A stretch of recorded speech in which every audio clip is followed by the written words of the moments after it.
নমস্কার বন্ধুরা, শাম্পিনা কিচেনে সবাইকে স্বাগত জানাই। তো আজকে আমি রান্না করব ডিম আর আলু। আমি একসঙ্গে সিদ্ধ দিয়ে ভালো করে ধুয়ে কষা ছাড়িয়ে নিয়েছি। তো এবার আমি ডিম আর আলু ভেজে নেব। তো এদিকে আমি কড়াই বসে দিয়েছি, তেল দিয়ে দিব। আর এদিকে আমি মশলা রেখেছি, পেঁয়াজ বাটা, পেঁয়াজ কুচি, আর এদিকে আছে রসুন,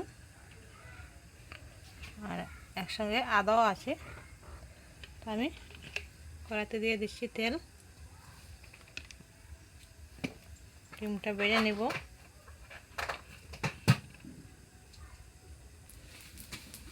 ডিমটা আমি ভেজে নিয়েছি, এবার দিয়ে দেব। কড়াইতে আমি দিয়ে দিয়েছি তেল দিয়ে 3টা তেজপাতা। এবার আমি দিয়ে দেব পেঁয়াজ।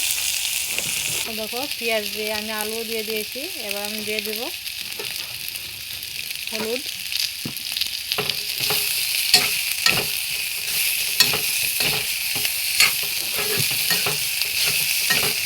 এটাকে আমি অল্প অল্প তেঙ্গা দেবো।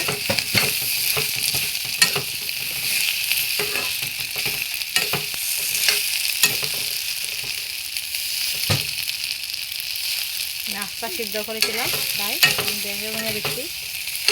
আর ছোটো হলে নাও ভাঙতে পারো, কিন্তু অনেক বড়ো তাই।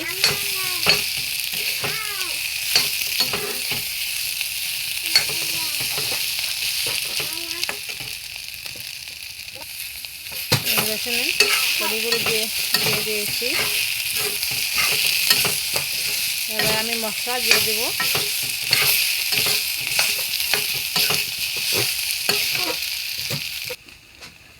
দেখো এখানে পেঁয়াজ, আদা বাটা, মৌরি, জিরে, এখানে মরিচ আমি একসঙ্গে গুলে নিয়েছি।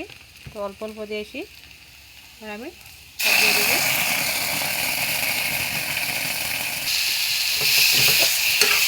দিয়ে আমি ভালো করে কষে নেব। এবার আমি দিয়ে দেবো লবণ।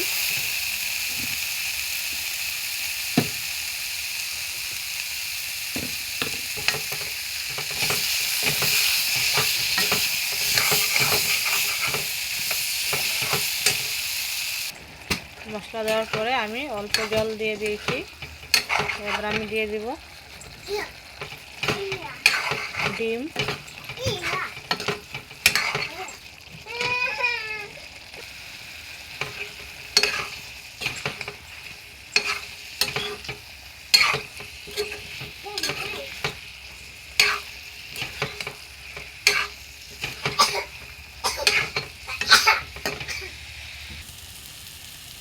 দিয়ে দিব জল, ঝোলের জন্য।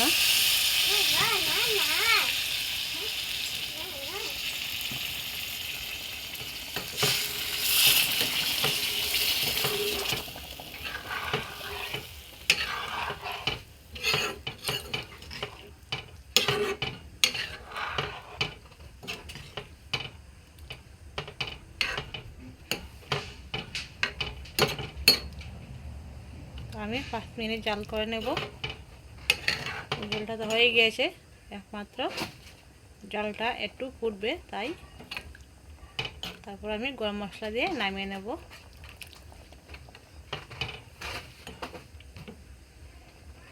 তো ফিরে এসে আমি 5 মিনিট পর, দেখো বন্ধুরা আমি 5 মিনিট পর ফিরে এসেছি। আর এবার আমি দিয়ে দেব গরম মশলাটা উপর দিয়ে।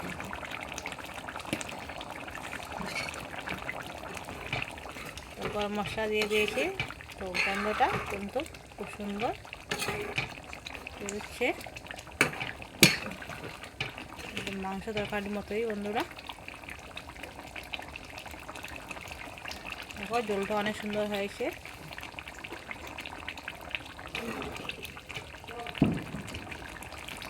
তোমাদের কেমন লাগছে আমাকে জানিও অবশ্যই। প্লিজ বন্ধুরা, তোমরা আমার সাথে থেকো, অবশ্যই লাইক কমেন্ট করিও। আমি এবার অফ করে দিচ্ছি।